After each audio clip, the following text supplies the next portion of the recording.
Hey everyone, and welcome to this explainer for episode 1 of the IoT Journal ESP32 Deep Dive series. I'm absolutely thrilled to be your guide today. If you've been following the main practical ESP32 project series on the channel, you already know how cool the end results are.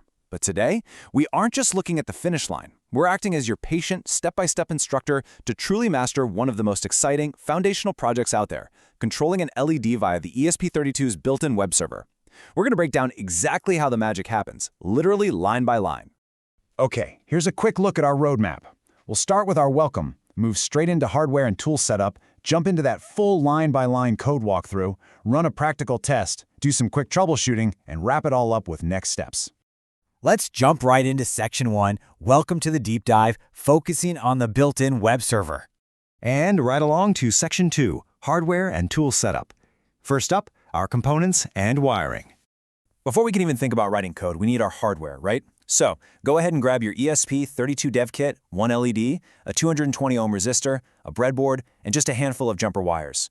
Now for the physical wiring, precision is absolutely key here. You're going to connect GPIO 2 on your ESP32 to one side of your 220 ohm resistor.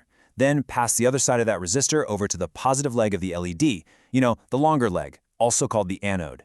Finally, connect the shorter negative leg, the cathode, directly to ground on your board. This little hardware circuit, that's the physical muscle our code is about to flex. Next up, we have to prep our digital workbench so your computer can actually talk to the ESP32. It's a super simple three-step process. First, just install the Arduino IDE if you don't have it already. Step 2, pop open your preferences and add the specific ESP32 board manager URL. And step 3, navigate over to your board manager and officially install that ESP32 package. Boom, your software environment is fully primed and ready for action. Now here's the million-dollar question that bridges our physical setup and the digital web. You've got this little microcontroller sitting on your desk with some wires and a tiny light bulb. How on earth does this piece of hardware talk to a web browser on your phone? Well, that question is the entire heart of this explainer. Which brings us nicely to Section 3, our line-by-line code walkthrough. All right, let's get into the code. The very first thing we do, right after defining your home Wi-Fi network's name and password, is create a Wi-Fi server object. We set this up on port 80, which is the standard port for regular web traffic. I actually love to think of this step as opening up a storefront. By creating this object on port 80, the ESP32 is basically unlocking its front door, flipping the open sign, and just waiting to listen for incoming customers or, incoming HTTP requests. Next, we drop into the setup function. Now remember, this block of code only runs once when the ESP32 powers on. Here, the code formally connects your board to your Wi-Fi using those credentials you gave it. But just being connected isn't enough, right? You need to know how to actually find it on your network. So the code prints the ESP32's newly assigned IP address directly to the Arduino IDE's serial monitor. That IP address is literally the street address of your new digital storefront. Without it, your browser wouldn't have a clue where to send its requests. Once the setup is completely done, the code enters the loop function, and this runs continuously, over and over again. If setup opened the store, loop is like a super attentive receptionist standing at the front desk.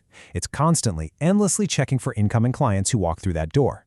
When a client, like say your phone's web browser, connects, this receptionist reads the HTTP request they hand over, line by line, so the ESP32 can figure out exactly what it is you want it to do. And this slide right here brilliantly illustrates the core logic of the whole project.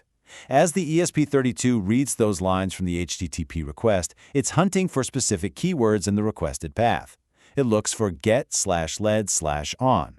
If it sees that, it tells the GPIO 2 pin to go high, sending voltage out to turn the LED on. Alternatively, if it parses the text and finds get/led/off, it commands the pin to go low, cutting the power and turning the LED off. It's literally just digital text acting as a physical light switch. How cool is that? Finally, we have to give the user a way to easily send those on and off commands without having to manually type out URLs every single time. So, before closing the connection, the code builds a visual HTML response. It actually constructs the web page code, complete with big, clickable on and off buttons, and sends it straight back to your web browser. The ESP32 is serving up the very web page that you use to control it. Let's see this in action. Section 4, the practical test. Here's the moment of truth. Step 1, look at your serial monitor and grab that IP address we printed earlier.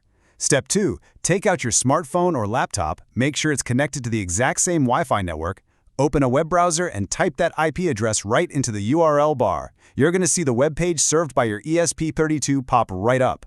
And step 3, click those generated turn on and turn off buttons.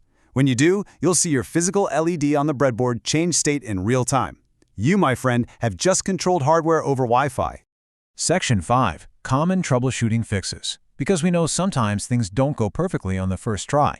If things aren't working, don't panic. Just check these 3 usual suspects. First, your Wi-Fi network absolutely must be 2.4 GHz. The ESP32 physically cannot connect to 5 GHz networks. Second, if the web page just won't load at all, double-check that your phone or computer is on the exact same network as the ESP32.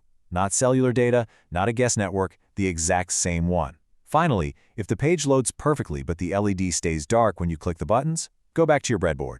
Check that the resistor is pushed in securely and ensure the LED orientation is right. Long leg to power, short leg to ground. All right. Section 6. Summary and next steps. Now, if your head is spinning a little bit from that code breakdown, actually, don't worry about it at all. You really don't have to memorize this all at once. You can find the complete written tutorial alongside all of the fully copyable code we just walked through right over at iotjournal.net. It's a genuinely fantastic resource to just keep open on another tab while you're building. Because mastering this basic web server pattern isn't just about blinking a single light. This exact logic is the foundational bedrock you're going to use for so many advanced projects in this series. In fact, it's the absolute perfect stepping stone for our next deep dive, where we are going to build a live DHT22 weather station. So I'll leave you with this final kind of mind-blowing thought. You just used lines of code to command a single LED from across the room, totally locally, without ever touching a cloud server. If you can do that with a tiny little light bulb, what happens when you replace that LED with a smart home relay connected to your lamps or your fans or your appliances? What incredible smart home hardware are you going to control next? Keep experimenting, and we'll catch you in the next explainer. Welcome to iotjournal.net, your ultimate hub for practical ESP32 and IoT engineering.